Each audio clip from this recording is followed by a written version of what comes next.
अपने चैप्टर 1 को कंटिन्यू करते हुए अब हम डिस्कस करेंगे कि लेखांकन सूचनाओं के प्रयोगकर्ता कौन कौन होते हैं। एक्चुअली जो लोग इन लेखांकन सूचनाओं को यूज़ करते हैं या जिनके लिए ये अकाउंटिंग इन्फॉर्मेशन इकट्ठी की जाती हैं, बनाई जाती हैं, उनको हम 2 कैटेगरीज में डिवाइड कर सकते हैं। कितनी कैटेगरीज में डिवाइड कर सकते हैं? 2। कौन कौन सी? आंतरिक और बाह्य।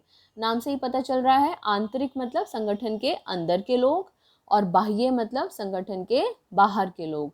अब आंतरिक में कौन कौन लोग आ सकते हैं? जैसे संगठन के कर्मचारी, संगठन के प्रबंधक या फिर संगठन के स्वामी। और बाह्य मतलब जो संगठन से बाहर हैं। तो संगठन से बाहर कौन कौन हो सकते हैं? जिन लोगों ने इसमें निवेश किया है, भावी निवेशक यानी कि जो इसमें निवेश करने की इच्छा रखते हैं। भावी मतलब भविष्य में होने वाले निवेशक, अगर उन्हें कंपनी पसंद आई तो वो इन्वेस्ट कर देंगे, निवेश कर देंगे। लेनदार, जिन्होंने कंपनी से पैसा लेना है, वो तो देखना चाहते हैं भैया मेरा पैसा दे भी पाएगा कि नहीं दे पाएगा। बैंक, कर अधिकारी, श्रम संगठन, ग्राहक या स्टॉक एक्सचेंज। एक एक करके देखते जाते हैं इनको, ये क्यों इन इंफॉर्मेशन में इंटरेस्टेड होंगे। वीडियो को पॉज करके पहले ये लिख सकते हैं आप कि आंतरिक में कौन आता है, बाह्य में कौन आता है। अब एक एक को देखते जाते हैं कि वो क्यों चाहेंगे अकाउंटिंग इन्फॉर्मेशन को पाना, या वो क्या देखना चाहेंगे अकाउंटिंग इन्फॉर्मेशन में। जैसे हमने सबसे पहले लिखा कर्मचारी, तो कर्मचारी ये देखना चाहेगा कि संगठन को कितना प्रॉफिट हो रहा है। लेखांकन सूचनाओं में लिखा हुआ आएगा कि संगठन को प्रॉफिट हो रहा है या लॉस हो रहा है। अरे ये तो पिछले 10 साल से बहुत बढ़िया काम कर रही है, अरे रिलायंस जियो तो बहुत ग्रो कर रहा है, अमेज़ॉन फ्लिपकार्ट तो बहुत बढ़िया काम कर रहे हैं। तो क्या मुझे इनके बढ़िया काम करने की वजह से क्या मेरे वेतन में बढ़ोतरी होगी या नहीं होगी, या मुझे वेतन मिलेगा या नहीं। पता चला कंपनी डूबने जा रही है, टूरिज्म विभाग है, ट्रैवल विभाग है, हम ऐसे संगठन में काम करते, तो ऐसा तो नहीं है कि कंपनी डूब रही है और हमें वेतन भी मिलेगा कि नहीं मिलेगा। इस चीज़ का पता लगाने के लिए उन्हें लेखांकन सूचनाओं की ज़रूरत होती है। प्रबंधक क्यों पता लगाना चाहते हैं? क्योंकि उन्हें फ्यूचर के लिए प्लान करना है। अगर अभी तक उनका बढ़िया चल रहा है तो फ्यूचर में भी यही प्लान को कंटिन्यू कर लेंगे। लेकिन अगर अभी अच्छा काम नहीं हो रहा है, जैसे कि हम अच्छा पढ़ रहे हैं या नहीं पढ़ रहे हैं, हमारी रिपोर्ट कार्ड बताती है। तो उसी तरीके से जो लेखांकन सूचनाएं होती हैं, ये उस कंपनी की रिपोर्ट कार्ड होती है जिसके लिए वो बनाई गई हैं। तो प्रबंधक उसको पढ़ के देखता है कि अच्छा हमारी कंपनी तो बहुत अच्छे मार्क्स लेके आ रही है, तो यही प्लान कंटिन्यू करते हैं। नहीं नहीं, बहुत ख़राब मार्क्स लेके आ रही है, तो इसका मतलब है हमें प्लान्स में कुछ चेंज करने की आवश्यकता है। फिर स्वामी क्यों देखना चाहता है? बिजनेसमैन तो हमेशा ये पता लगाना चाहता है कि जो पैसा उसने लगाया है उसमें उसको प्रॉफिट हो रहा है बिजनेस में, या फिर उसे लॉस हो रहा है, तो उसे लाभ हो रहा है या हानि हो रही है। इसलिए स्वामी पता लगाना चाहता है लेखांकन सूचनाओं का। नेक्स्ट, निवेशक, इन्वेस्टर, जिसने पैसा निवेश किया है, जिसने पैसा इन्वेस्ट किया है, वो तो ये देखना चाहता है कि उसकी इन्वेस्टमेंट पर कितना रिटर्न मिल जाएगा, या फिर उसका पैसा कितना सुरक्षित है उस कंपनी में। अगर वो कंपनी बढ़िया चल रही है, अच्छा प्रॉफिट कमा रही है, तो पैसा सुरक्षित है। लेकिन अगर दिखाई दे रहा है कि कंपनी को लॉस होता चला जा रहा है, तो निवेशक का पैसा सुरक्षित नहीं है। इसके अलावा भावी निवेशक, भावी निवेशक मतलब वो लोग जो भविष्य में कंपनी के निवेशक बनना चाहते हैं। तो वो ये देखेंगे भाई इस कंपनी में निवेश करूं या ना करूं।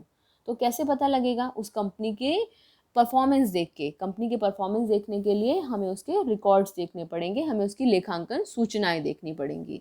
नेक्स्ट, पहले वीडियो को पॉज करके इन्हें सबको नोट करते जाना। नाउ नेक्स्ट, अब है लेनदार, जो हमें लेखांकन सूचनाओं में इंटरेस्टेड दिखाई देते हैं, क्योंकि उनको लगता है भाई ये कंपनी मेरा पैसा लौटा पाएगी कि नहीं लौटा पाएगी, इसकी कंडीशन कैसी है। तो ये पता लगाने के लिए लेनदार को लेखांकन सूचनाओं की ज़रूरत है। फिर बैंक, बैंक ये पता लगाना चाहते हैं कि क्या इस कंपनी को ऋण दिया जा सकता है। अगर आप या हम भी बैंक से ऋण लेने जाते हैं, तो बैंक पहले हमसे हमारे बैंक की स्टेटमेंट मांगता है, या पूछता है कितनी सैलरी है आपकी, क्या इनकम है आपकी, कल को अगर आप बड़ा ऋण लेते हैं तो आप क्या गिरवी रख सकते हैं। क्योंकि वो ये देखना चाहता है कि क्या वो व्यक्ति कल को इस ऋण का भुगतान करने में सक्षम है या नहीं है। फिर कर अधिकारी, टैक्स अथॉरिटी, जो टैक्स अथॉरिटी है वो क्यों जानना चाहती है? टैक्स के कैलकुलेशन के लिए। वो तो कहते हैं दिखाओ भाई कितना कमाया है तुमने, क्या तुम्हारा प्रॉफिट है, क्या तुम्हारा लॉस है। तो ये दिखाने के बाद में प्रॉफिट टैक्सेस की कैलकुलेशन होती है। देन श्रम संगठन, श्रम संगठन जो मजदूर यूनियन है, ट्रेड यूनियंस हैं, वो देखना चाहते हैं कि अगर कंपनी लगातार प्रॉफिट अर्न कर रही है, तो वो अपने जो कर्मचारी हैं उनको कितना लाभ पहुंचा रही है। कंपनी का प्रॉफिट बढ़ रहा है तो क्या साथ साथ में कर्मचारियों का वेतन भी बढ़ रहा है या नहीं बढ़ रहा है। और लास्ट में ग्राहक, ग्राहक ये पता लगाना चाहते हैं कि कहीं ये कंपनी ऐसा तो नहीं है हमसे बहुत ज़्यादा मुनाफा कमा रही है। तो उसका पता लगाने के लिए भी हम कंपनी की कोई भी लेखांकन सूचनाओं को देखकर, अकाउंटिंग इन्फॉर्मेशन को देखकर पता लगा सकते हैं कि इस कंपनी के खर्चे कितने हैं, कितना पैसा आएगा। सपोज़ 5 रुपये की चीज़ को वो हमें 50 रुपये में सेल कर रहे हैं, तो 45 रुपये का प्रॉफिट वो अर्न कर रहे हैं। तो वो हम लेखांकन सूचनाओं को देखकर बड़ी ही आसानी से कंपनी के प्रॉफिट या लॉस के बारे में पता लगा सकते हैं। आप गूगल पर सर्च कर सकते हैं, किसी भी कंपनी का नाम डालकर उसके अकाउंटिंग रिजल्ट्स, एनुअल रिजल्ट्स डालकर आप गूगल पर सर्च करके पता लगा सकते हैं और आप बहुत आसानी से देख पाएंगे कि उस कंपनी ने कितना प्रॉफिट अर्न किया है। तब आपको पता चलेगा कि कौन से संगठन के लिए या किस तरह के व्यक्ति के लिए, ऑर्गेनाइजेशन के लिए ये किस तरीके से फ़ायदेमंद होता है। तो अभी तक हम लेखांकन का अर्थ कर चुके हैं, लेखांकन के उद्देश्य कर चुके हैं। अभी हमने लेखांकन के लाभ, हमने कहा उद्देश्य और लाभ एक होते हैं। लेखांकन की सीमाएं हम इस टॉपिक के बिल्कुल लास्ट में करेंगे, जब हम इसे अच्छे से समझ जाएंगे, क्योंकि किसी में कमियां तभी निकालनी चाहिए जब पहले उसकी अच्छाइयों का तो पता लगा लें हम। फिर लेखांकन सूचनाओं के प्रयोगकर्ता कौन कौन हैं, इसके बारे में हमने डिस्कस किया। अगली वीडियो में हम लेखांकन सूचनाओं के प्रकार और उनकी गुणात्मक विशेषताओं के बारे में डिस्कस करेंगे।